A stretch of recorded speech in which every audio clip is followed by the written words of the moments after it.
Welcome back to Tiny Grimes Games, and I'm here with another Flesh and Blood video, and today I want to talk about the Play Anywhere system. Over the last 3 days, I actually ran 3 events using this software. I wanted to talk about the good, the bad, the lessons I've learned.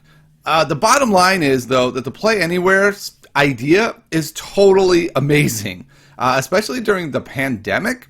I've been sitting here at my house with all these cards and playing some fun but meaningless games online and watching people in other places in the world, for example, places like New Zealand, where they're actually able to come together and play all these events and they have all these experience points. I'm like, how will I ever get experience? I can't even get like tournament games going.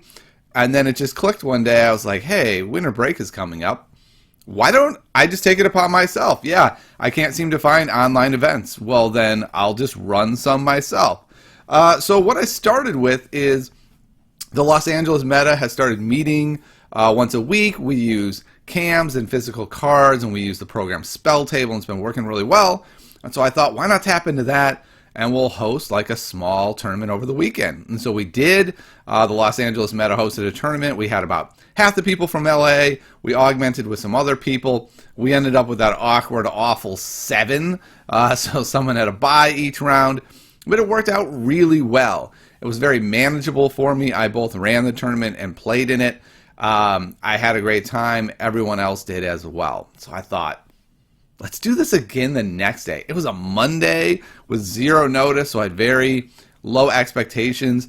I was able to find 3 other people, though. So if there's 4 of us, that's fine. That's 3 games, 3 fun tournament-level games.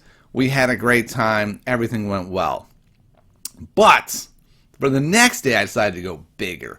And we went on TTS because I knew there was a bigger community.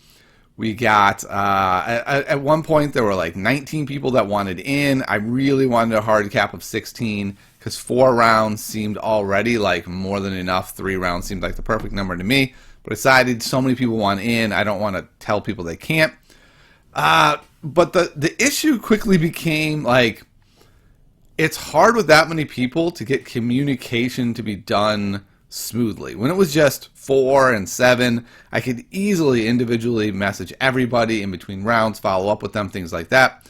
With the bigger number, it became a lot more challenging. So first of all, the problem was, how do you even communicate? The software seems to be set up with the mind of like, you're at a LGS, there's 4 of you, you say, hey, let's just throw down for a mini tournament. We can arrange it ourselves. We don't need this LGS to do it, which I think is amazing for game stores that don't really want to support the game, aren't interested. You can show that store how cool the game is by running your own tournament right in that store and having it be an official tournament, letting the store see like, ooh, wow, people want to play this. Like, I think that's a great way to get a store to want to sponsor these tournaments. But that's not what we were doing. We were online.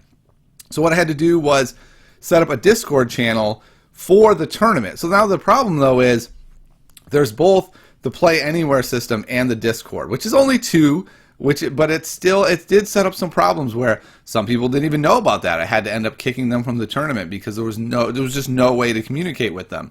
And then other people, even though I would at them and directly communicate with them, they're like in a match, so they're totally ignoring the Discord, and that became sort of an issue. The biggest lesson I learned, though, from this bigger tournament was it is dangerous and difficult to just take, say, 15 strangers you've never met before and play a tournament with them, trying to organize it via this system and play in it. That was the big challenge I found, because we ended up with 1 player, and this is not a knock on that player by any means. They were newer to the game. I didn't realize that. They also didn't have a microphone. I didn't know that either. And so they just joined the tournament thinking it'd be fun. The problem is blitz rounds are only 30 minutes, and even experienced blitz players can struggle finishing in 30 minutes, especially if IRA is around your meta, especially the control IRA I'm talking about. And so people were occasionally drawing anyway.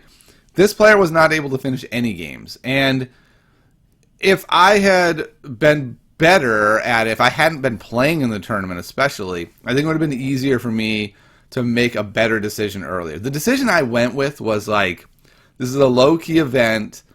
This player has joined the tournament. I don't really want to kick them and then like give them this bad feeling about the FAB community that like they're this exclusive bunch of snobs, and if you're not amazing, they're going to get rid of you.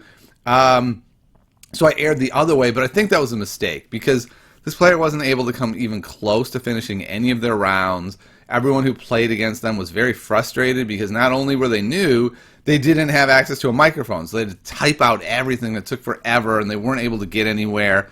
And then especially in the last game, they only got 4 rounds in, and it was a draw, and the player was winning, and so they were like, I win! And we're like, well, that's not how the rules work. It's a tiebreaker.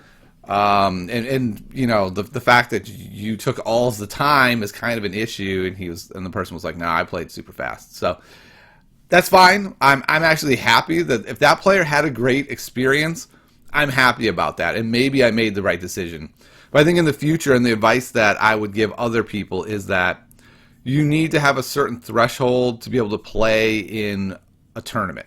I don't like gatekeeping people, but if you're going to do what you're supposed to do, which is the 30-minute rounds, it's tough. It's tough, and time goes by quick. Like, I was playing Dorinthia matches, which are pretty dang fast, and they were going like 28 minutes. So, yeah, it can be tough. So that was the biggest lesson I learned was, A, set some sort of threshold for how long you've been playing. Set a threshold of you have to have a way to communicate with your opponent via microphone if you're going to do these online.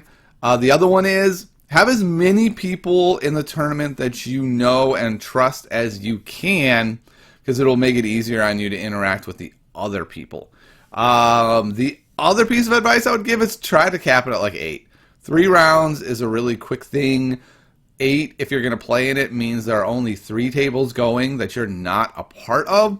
Also, one thing I was happy about was I've been playing a lot of Ira Control lately and getting better at it and enjoying it. And I was like, I can't wait to play a tournament where I can take my Ira Control deck. And I realized if I'm going to run the tournament, this is a bad idea. Like, I need to be available more, and especially at the end of the round quicker, to be able to get the next round going. So I took a Dorinthia deck. So I guess the bottom line is if you're going to play and run the event, you need to understand that it takes quite a bit to do it. But I think the biggest lesson I learned is that they were a lot of fun. All 3 events, I had a really good time, and this isn't because I did really well in them. It's not a results-based thing. I went 4-0 in the last one, 2-1 and 1-2, so it's like I had very mixed results. It was just a really fun experience to be able to play real games, right? Like, yes, it's fun to go on TTS and just play some games, but it's just, for me personally, I really enjoy the tournament experience, even if it's a low-key, just more fun version. That to me is a lot of fun. It makes me feel more connected to the game that I'm playing. So my suggestion is, if you're feeling like I was, that, I mean, is this even a real game? Like, sure, other people in the world are treating it a real game, but I can't because there's a pandemic going on. Find a couple friends. Find 3 people you know. Set up a Play Anywhere event and just go. It's really not that hard. If you have any questions of how to set one up, feel free to put them in the comments below. If there's enough of them, maybe I'll just make a video. I was going to make a video about it here, but there's so much personal information in there that it's really actually quite hard to even think of like how I would set that up. But they've made it really straightforward. You just go to the FAB TCG page, you click events, you set it up, and you're good to go. Just the Play Anywhere is really smooth. It's really easy to set up, and despite some hiccups, especially in that 3rd event, I think everyone enjoyed it. I know I did. I can't recommend it enough. It's such a great idea that they came up with, this notion that anyone can set up a tournament. You don't have to have an LGS. You don't have to have any of this. You can have a tournament that's for real experience points. Now, it's not going to be the same as, say, an Armory event, which will have triple points and all kinds of cool stuff, but it's points, right? It's like running your own version of Friday Night Magic back when Magic had points. All right, well, I hope you found this video to be informative or enlightening in some way. If nothing else, maybe it's inspiring. Maybe now you're going to go out, set up an event with your friends. And if you set one up, make sure you let Tiny Grimes know. He's always interested in playing in an event. All right, I'll see you next time on Tiny Grimes Games.